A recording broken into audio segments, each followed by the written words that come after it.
Hey, what's up, guys? Welcome to Tattooed Relic. And I gotta tell you, I am psyched about today's video because we're talking about one of my favorite movies of all time. The 1975 Steven Spielberg directed blockbuster, the inventor of the summer blockbuster, Jaws. Which, according to the first frame that we see on screen, apparently stars some guy named Robert, who must be a freaking boss of an actor, because even back in 1975 he was rolling with the one name moniker like he's Prince or Sting or something. So right off the bat, this movie had my attention. It also stars a guy named Roy Shaw Richard and another guy named Scheider Dreyfus. And I gotta say, even as a little kid, I found this intriguing because I'd never heard of these strangely named people. And I was wondering if maybe I was gonna see some sort of artsy foreign film or something. But no. Turns out that on screen graphic was just one of the stupidest and most ill conceived layouts in the history of cinema. But what are you gonna do? Now, mercifully, they cut away from that pretty quickly, and then we get to the movie proper. I'm going to be moving through this pretty quickly because we got a lot of stuff to cover here. But before we do, I want to remind you guys, if you like what you see here, you want to see more content, do me a favor, be sure to like, subscribe, share this video on social media. Help me grow this channel by bringing more attention to it. And I don't have any shark props for this movie, but hey, I got shark fin inlays for you, so at least I'm trying. I'm doing something. I'm not just sitting back and being lazy. Alright, so let's get into it. We cut away from that incredibly amateurish looking shot of the top billed actors. And we immediately go into a beautifully shot underwater title sequence, complete with that menacing score rising up in the background underneath it. This opening alone should be shown in film schools all over the place. It's absolutely masterful. And then, of course, from there we go on to the iconic scene of Chrissy Watkins being killed by the shark. We never see the shark.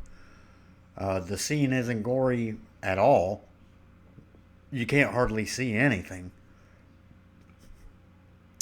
But all of that being said, the scene is so visceral. That's probably, as far as I can remember, that's probably the one scene in the movie, the only scene, that actually gave me nightmares as a little kid. And it's pretty well known now that apparently Susan Backlinie was in severe pain filming this scene, and a lot of those screams are real. And the bottom line is, whether they are or not, it sure as hell comes across that way on screen. I mean, that scene is almost like watching a snuff film produced by sharks, I guess. But anyway, that sets up the rest of the story. We know we're dealing with an absolute monster here right out of the gate. And we, as viewers, are wondering what's going to be done about it. And it's at this point that we meet Chief Martin Brody, played by Roy Scheider. And we learn through some, thankfully, not heavy-handed exposition that he and his family are transplants from New York City, and he's relatively new on the job here as the chief of police.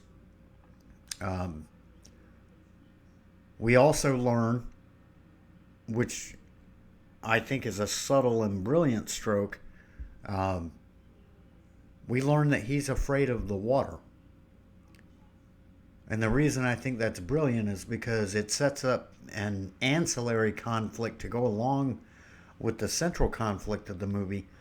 But it also is a nice bit of foreshadowing to the end of the movie, in terms of the growth of this particular character. And we'll get more into that later. But anyway, we follow him through the beginning of his day, and we are shown how absolutely mundane life is on this island. And frankly, how easy his job is. Particularly when juxtaposed against the crime-ridden cesspool that he came from. Because if you think about it, this was 1975. New York City at that point was no joke. And that's what he was used to as a cop. And now he's dealing with people, kids in a karate class destroying their neighbors' fences. That's high crime where he is now. So anyway, that is a very, very well done introduction to the character of Brody. And of course, that transitions into the discovery of the very limited remains of Chrissy Watkins on the beach.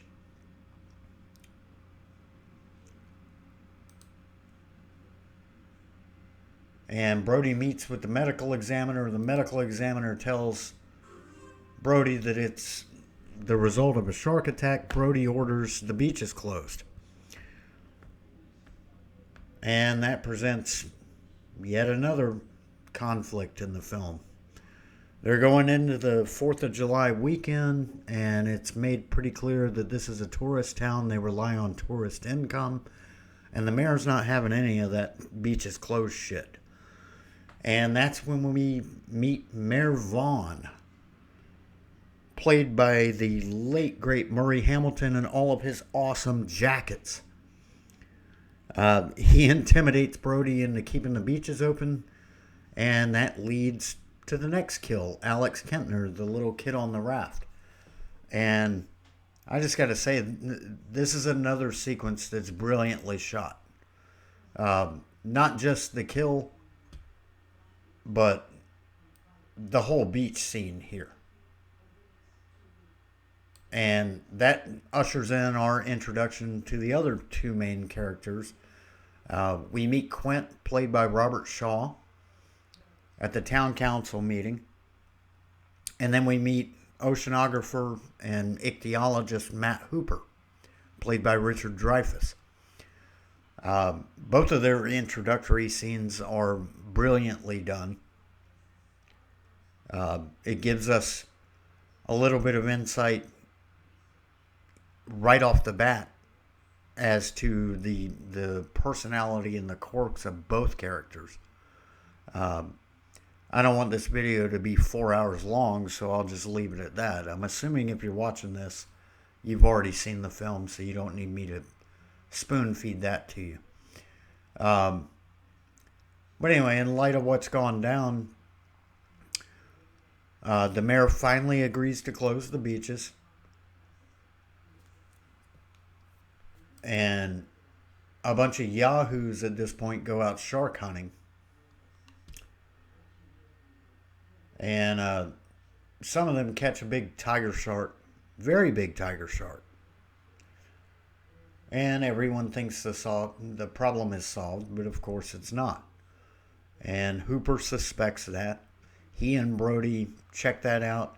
They confirm that it's not the real shark. And just to drive the point further home, the fact that it's not the real shark is made abundantly clear in the next scene by the fact that the real shark kills yet another person and puts one of Brody's kids in jeopardy. So at that point, the mayor signs off on hiring Quint to kill the shark. He finally agrees to open up the town's wallet, pay Quint what he wants. And there we go with the rest of the movie, with Quint, Brody, and Hooper going out to sea to solve the problem. And this is really the heart of the film. It's really a character-driven movie, and that's what makes it so effective. Um, the interactions, the personality clashes, and ultimately the bonding between Brody, Quinn, and Hooper are just perfectly done, and it seems completely natural as the film plays out. Um, and of course, in another iconic scene, finally about an hour into the movie, we get a good look at the shark. And that's when Brody's throwing chum over the side of the boat and the shark pops his head up out of the water and about takes Brody's arm off. And we get the iconic line, "You're going to need a bigger boat." Uh, that was a brilliant reveal. It was wonderfully shot, wonderfully edited. I can't say enough about that scene. Everybody loves that scene. Even people who haven't seen the movie are familiar with that scene and think it's awesome. So anyway, from there, the action picks up and we start seeing the shark a lot more, and we get the absolutely unbelievable speech from Quint about being on the Indianapolis. Two of my favorite speeches in film history are this one and the Dr. Loomis speech from the original Halloween in 1978, Donald Pleasence. And it's interesting that both of these speeches mention black eyes or the blackest eyes. Just representing a killing machine.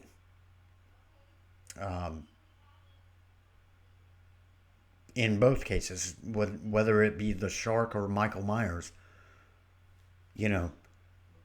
both protagonists, when they deliver their speeches, they're talking about the villain just being a lifeless, emotionless killing machine that has no empathy for anyone and is just singularly focused on killing. And both of those speeches are so effective. I would have to say in this particular movie, that whole scene, but particularly Quint's speech, is probably my favorite scene of the entire movie, if I had to pick one. And it also marks the transition to the climax of the film because shit gets crazy after that. The shark decides he's not messing around anymore. He starts charging the boat. He damages the boat, causes the boat to start sinking, and that leads us to Hooper going down in the shark cage. Shark makes light work of the cage, and we're left to wonder how things worked out for Hooper. We're assuming he's dead, but we don't know. And then Quint gets eaten by the shark, which is pretty poetic given his Indianapolis speech. And then it comes down to Brody and the shark. And that's where the earlier established thing about Brody's fear of the water comes into play. Because at this point, it's pretty clear Brody doesn't give a damn about the water. He's not the least bit afraid of the water. He's just focused on killing the shark. He has completely overcome his fear of the water just because he just wants to dispatch this shark. And of course, the shark comes charging at him. The boat is almost completely underwater. Brody's on the mast. Brody's firing at him. Brody gets off the other iconic line, "Smile, you son of a bitch," and he blows the shark up. Then Hooper resurfaces. He and Brody head for shore. Credits roll. this was an unbelievable movie. And I'm actually astonished that I somehow managed to put together, hopefully, a coherent review of the movie without my review being an hour long, because there's just so much to cover. Awesome movie. It does have its amusing flaws. Like I mentioned at the beginning of this video, I don't know what the hell's going on with that opening graphic of the top billed actors. That is just so stupid looking. And I'm not the first person to make fun of it, so I'm not trying to claim credit for that.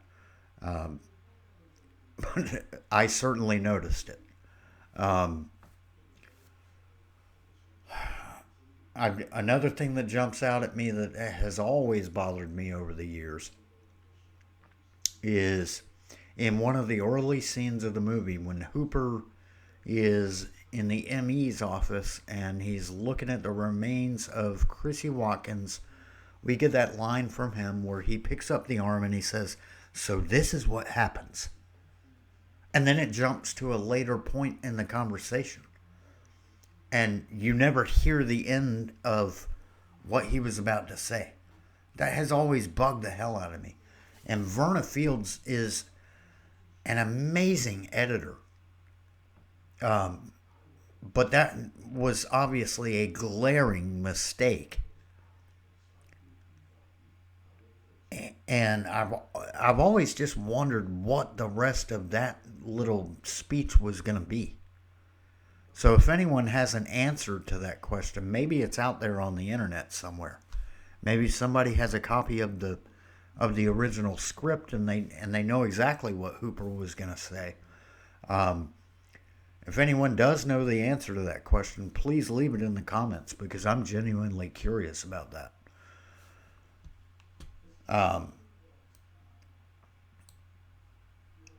The other thing, if you know anything about sharks and about shark biology and physiology, a great white shark cannot charge half of its body length into a boat and then stop on a dime and move in reverse.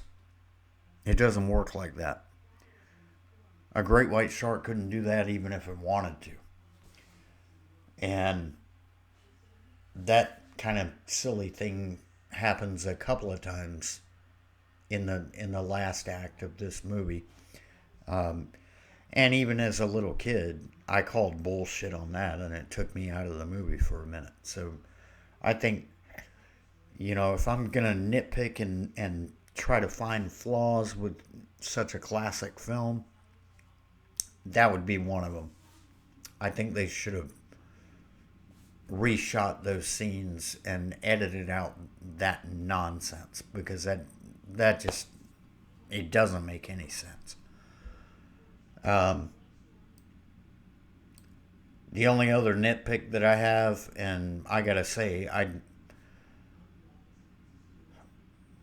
by the time I was in my 20s, I had probably seen this film 20 times, and it took me that long before I ever picked up on it.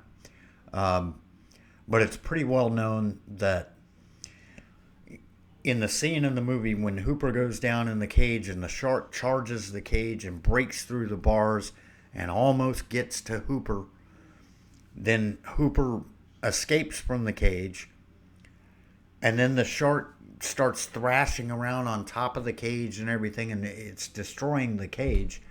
They intercut footage shot by Ron and Valerie Taylor of a real great white that got tangled up in the lines of a shark cage.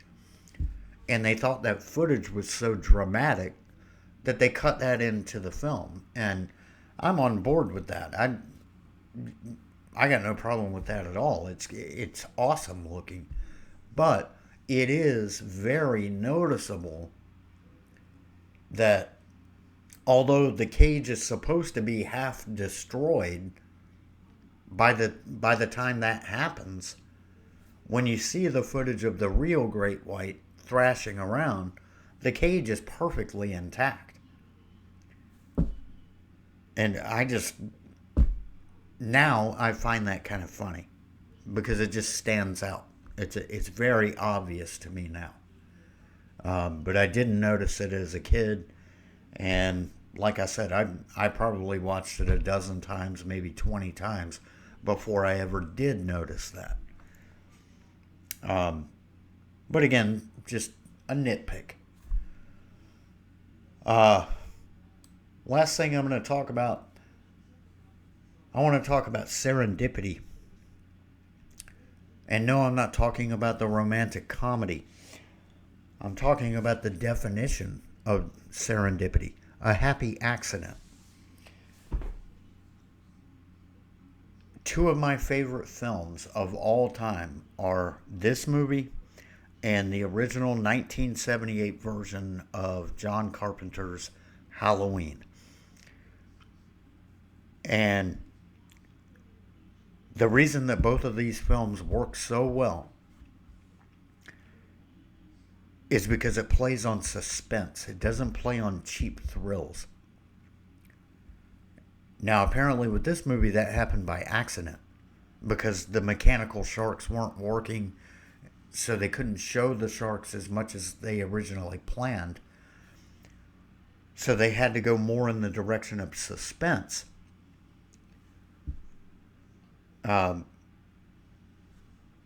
That's why I call that serendipity, because I think if they had turned this into what you see in modern shark movies, where 5 minutes into the movie, you've got the shark jumping out of the water and you see it very clearly and it's eating people, it would have been a silly creature feature in the 70s, and nobody would even be talking about it today.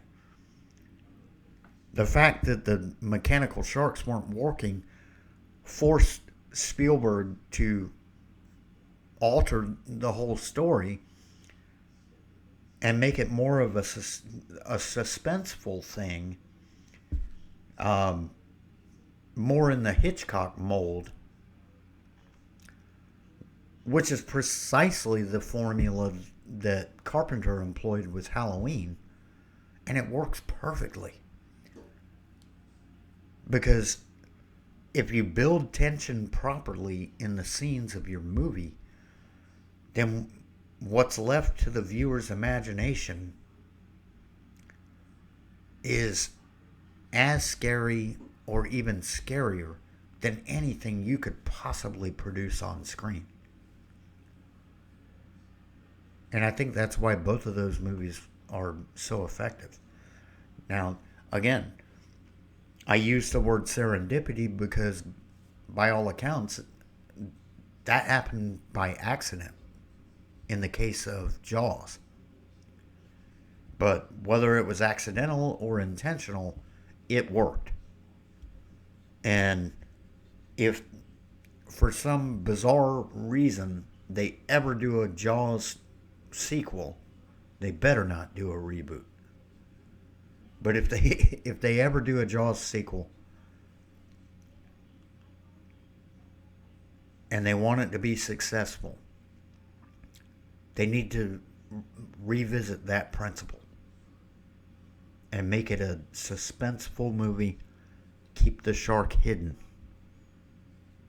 basically until the last act of the film. That's going to do it, guys. I appreciate you watching. Let me know your thoughts in the comments.